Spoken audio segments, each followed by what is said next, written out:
Hello, and thank you for joining me.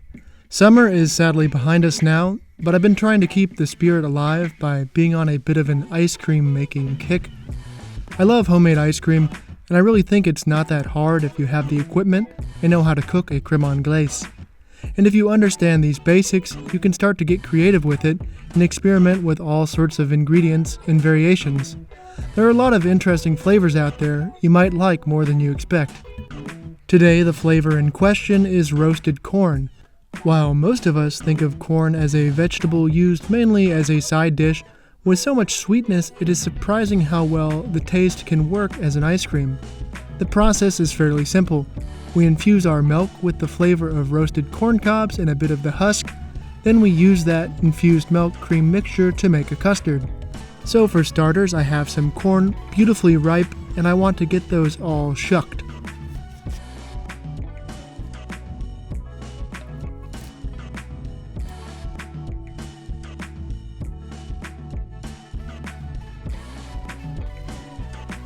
And we won't actually need the kernels for this process, so I'm just going to use my knife to remove them from the cob. I learned this method from watching Jacques Pepin videos, but if it makes you a bit nervous, you can always do it the more cautious way, like this. Either way, once I get all my kernels removed, I put those in the fridge to use for later, and now it's time to roast off these cobs. And as is the case with cooking, but many things in life also, surface area is important. So I slice my cobs into pieces so I can get even more overall browning and thus a more prominent roasted flavor.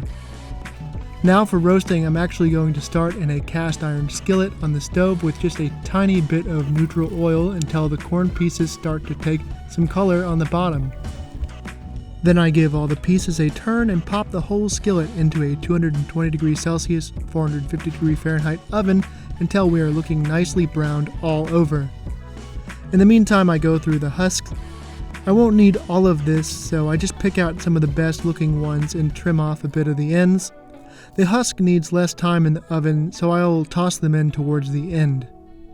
Checking in after about 15 minutes, it looks pretty good, but I think they could still take a little bit more color, so I let them go for a little longer and also toss in my husk at this point. After about 5 more minutes, the cob pieces are looking great, and the husk is not far behind. With everything roasted, it's time to infuse our milk. I'm using a standard ratio of 1 part whole milk to 1 part heavy cream here. I usually just make about a pint or a half a liter at a time, but since I have so much roasted corn bits, I kind of need a bit more liquid to cover everything, so this is about a quart worth of dairy, 2 cups of milk, and 2 cups of cream. I just bring that up to a simmer and then I drop the temperature quite low because I want to steep the mix for a good 45 minutes to an hour, and if the temp is too high, the milk will scorch on the bottom. So with the temperature dropped, I cover the pot and let it ride, giving the pot a shake on occasion because I just can't resist. After the milk and cream mixture has steeped for an hour, the messy work begins. The husk and corn pieces take on a good bit of that liquid, so straining can only do so much. So I make sure my hands are nice and clean, and I go through and give a good squeeze on all those corn bits. It takes a little effort, but I wouldn't want to see that flavor go to waste. But that is really the hard part of the process. Now it's ice cream making as usual. I'm sticking with my normal amount of 1 pint, so I measure that out from the infused liquid. Then it's time to separate some eggs because we need 4 egg yolks for this amount of liquid.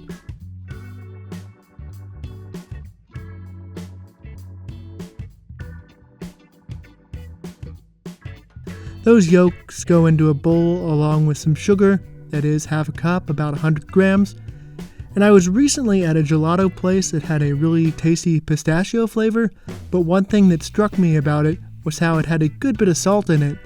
I figured that because pistachio is a bit more savory, the salt worked well with it, and therefore I thought the same would be true for corn. So I'm also adding a good teaspoon of salt to the custard base, much more than the usual little pinch that my other ice cream flavors normally get.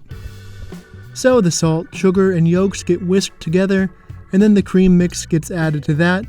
Then it all goes on the stove and is heated and stirred constantly until we reach the target temperature of 80 degrees Celsius or 175 degrees Fahrenheit. But if you have made a lot of ice creams, you can probably do this step without a thermometer. And now our roasted corn custard is done, and it needs to be chilled before we can put it in the ice cream machine.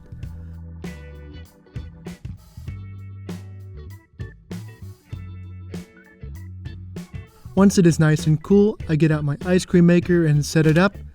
Then the custard base goes in, we run the machine, and wait for the right consistency.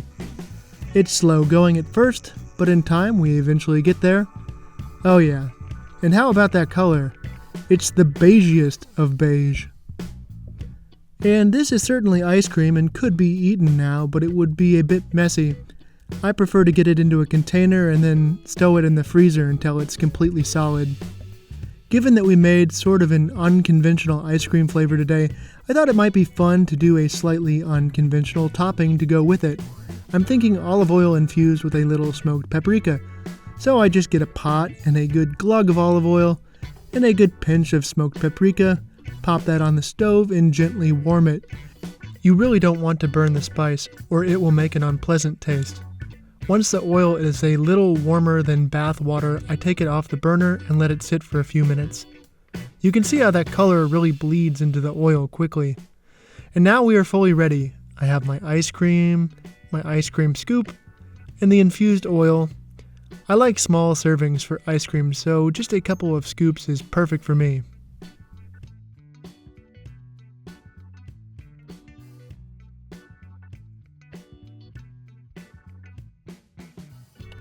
And then it's on with a fairly generous drizzle of that oil.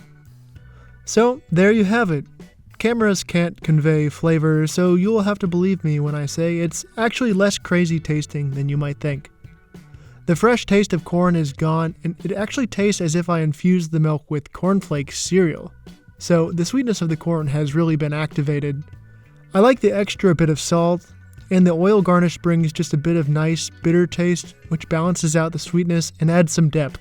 But again, you have to take my word for it, unless you try it yourself. Thank you for joining me. I hope you enjoyed this look at a slightly esoteric ice cream flavor, and I hope it gives you some inspiration to try messing around with interesting flavors on your own.